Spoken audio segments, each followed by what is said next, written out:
Chapter 25, The Great Glass Lift. "I've never seen anything like it," cried Mr. Wonka. "The children are disappearing like rabbits. But you mustn't worry about it. They'll all come out in the wash." Mr. Wonka looked at the little group that stood beside him in the corridor. There are only 2 children left now, Mike TV and Charlie Bucket. And there were 3 grown-ups, Mr. and Mrs. TV and Grandpa Joe. "Shall we move on?" Mr. Wonka asked. "Oh, yes," cried Charlie and Grandpa Joe, both together. "My feet are tired," said Mike TV. "I want to watch television." "If you're tired, then we'd better take the lift," said Mr. Wonka. "It's over here. Come on, in we go." He skipped across the passage to a pair of double doors. The doors slid open. The 2 children and the grown-ups went in. "Now then," cried Mr. Wonka, "which buttons shall we press?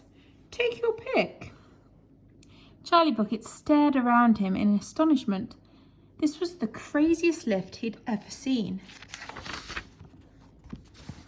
There were buttons everywhere. The walls and even the ceiling were covered all over with rows and rows of small black push buttons.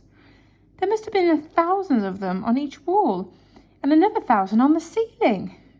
And now Charlie noticed that every single button had a tiny printed label beside it telling you which room you would be taken to if you pressed it.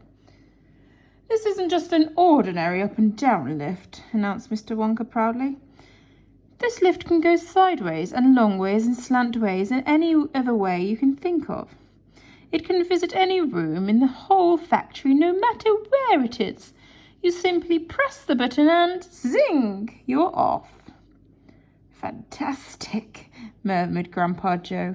His eyes were shining with excitement as he stared at the rows of buttons. "The whole lift is made of thick, clear glass," Mr. Wonka declared.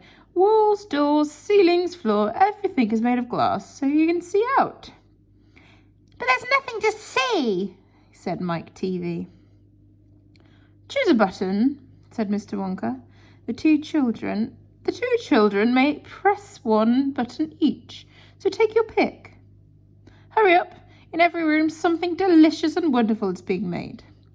Quickly, Charlie started reading some of the labels alongside the buttons.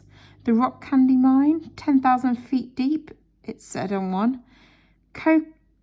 Coconut Ice Skating Rinks, it said on another. Then Strawberry Juice Water Pistols.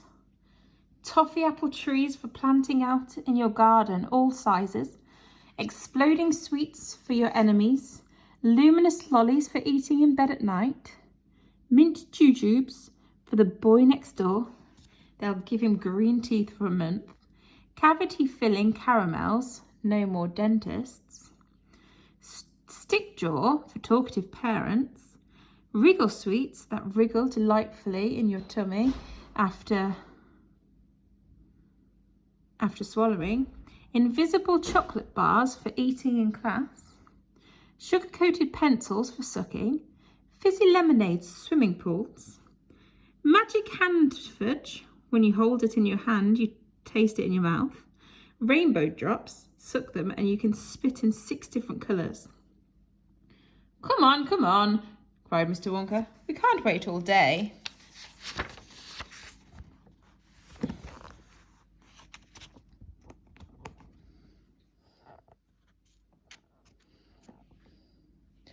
"Isn't there a television room in all this lot?" asked Mike TV. "Certainly there's a television room," Mr. Wonka said. "That button over there." He pointed with his finger. Everybody looked. "Television chocolate," it said on the tiny label beside the button. "Whoopee!" shouted Mike TV. "That's for me." He stuck out his thumb and pressed the button. Instantly there was a tremendous whizzing noise. The doors clanged shut and the lift leapt away as though it had been stung by a wasp. But it leapt sideways. And all the passengers, except Mr. Wonka, who was holding on to a strap from the ceiling, were flung off their feet onto the floor. Get up, cried Mr. Wonka, roaring with laughter. But just as they were staggering to their feet, The lift changed directions and swerved violently round a corner, and over they went once more. "Help!" shouted Mrs. TV. "Take my hand, madam," said Mr. Wonka gallantly. "There you are. Now grab the strap. Everybody grab a strap. The journey's not over yet." Old Grandpa Joe staggered to his feet and caught hold of a strap. Little Charlie, who couldn't possibly reach as high, put his arm around Grandpa Joe's legs and hung on tight. The lift rushed on at the speed of a rocket. Now it was beginning to climb. It was shooting up and up and up on a steep, slanty course, as if it were climbing a very steep hill.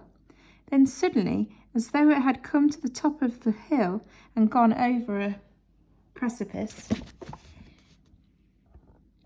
it dropped like a stone, and Charlie felt his tummy coming right down up into his throat, and Grandpa Joe shouted, "Yippee! Here we go!"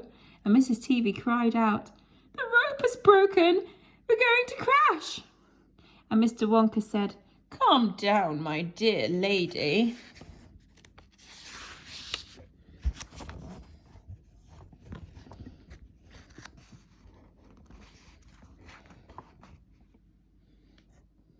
And patted her comfortingly on the arm.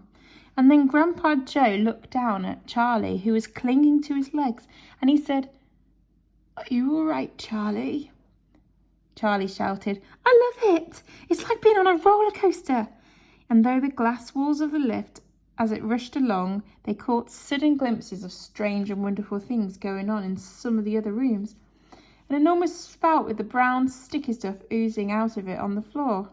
A great craggy mountain made entirely of fudge, with Oompa Loompas all roped together for safety, hacking huge hunks of fudge out of the sides.